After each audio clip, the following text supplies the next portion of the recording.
마트에서 장난감을 사달라고 바닥에 드러누워 우는 아이.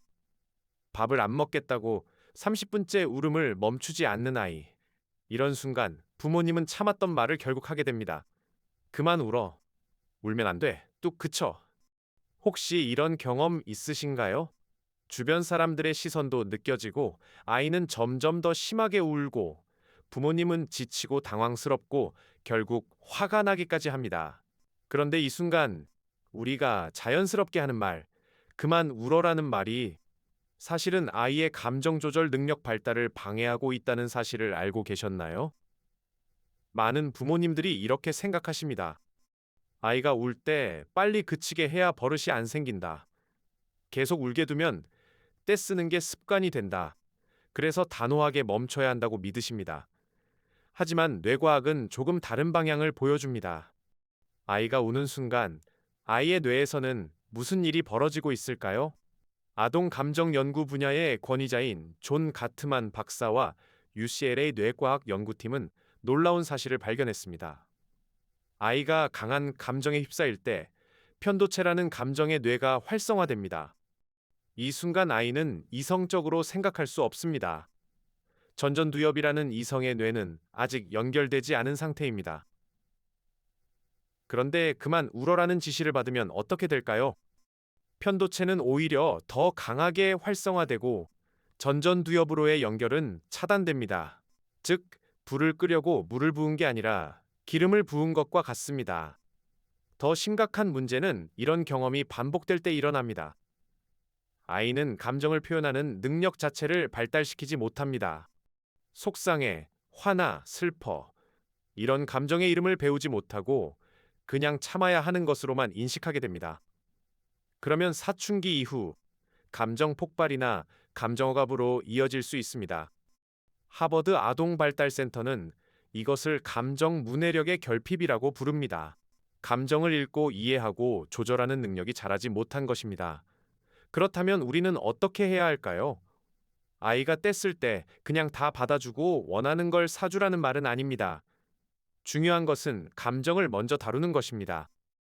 오늘은 아이의 편도체를 안정시키고 전전두엽을 깨우는 5단계 반응법을 알려드리겠습니다.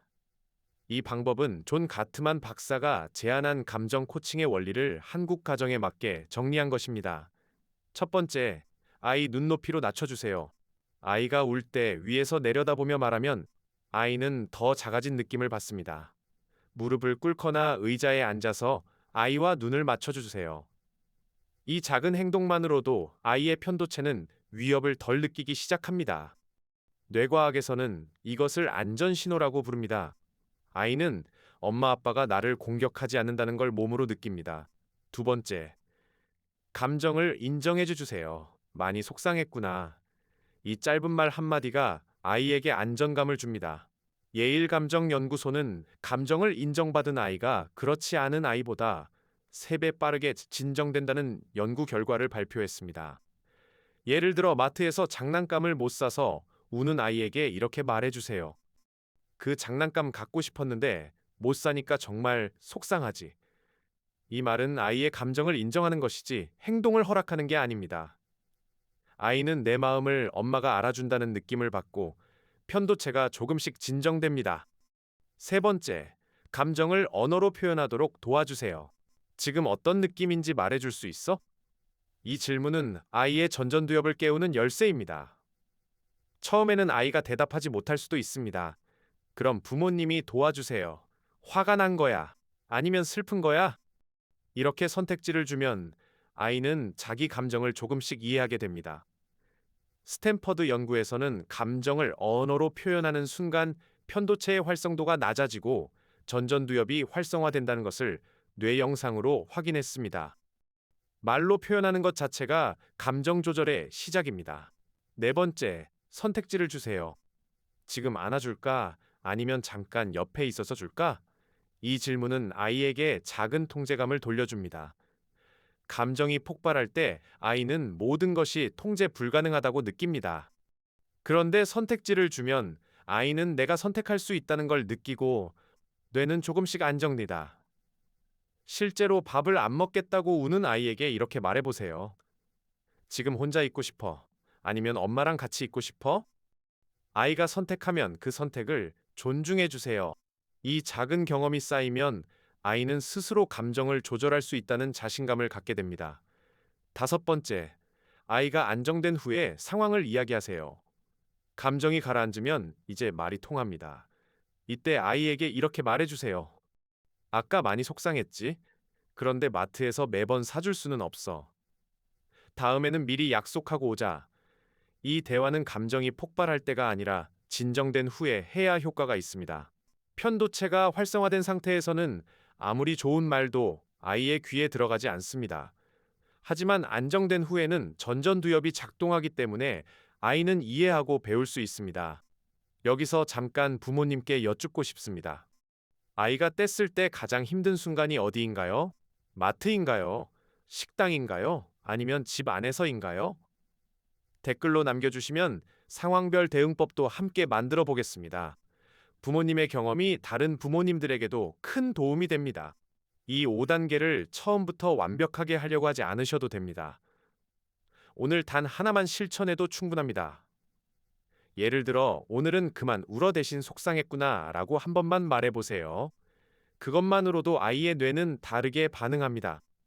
작은 습관 하나가 쌓이면 아이는 감정을 이해하고 표현하고 조절하는 법을 배워갑니다. 그리고 이 능력은 평생 아이를 지켜주는 힘이 됩니다. 많은 부모님들이 떼쓰는 아이 앞에서 무력감을 느끼십니다. 내가 부모로서 부족한 건 아닐까? 아이를 잘못 키우고 있는 건 아닐까? 자책하기도 하십니다. 하지만 그렇지 않습니다. 아이가 감정을 강하게 표현하는 것은 뇌가 아직 발달 중이라는 자연스러운 신호입니다. 중요한 것은 그 순간 부모가 어떻게 반응하느냐입니다. 그만 울어라는 말 대신 속상했구나 라는 말 한마디가 아이의 감정절 회로를 연결해 줍니다. 오늘 말씀드린 5단계를 기억해 주세요. 눈높이 맞추기, 감정 인정하기, 언어로 표현하도록 돕기 선택지 주기, 안정 후 대화하기. 이 5가지는 아이의 편도체를 안정시키고 전전두엽을 깨우는 과학적 방법입니다.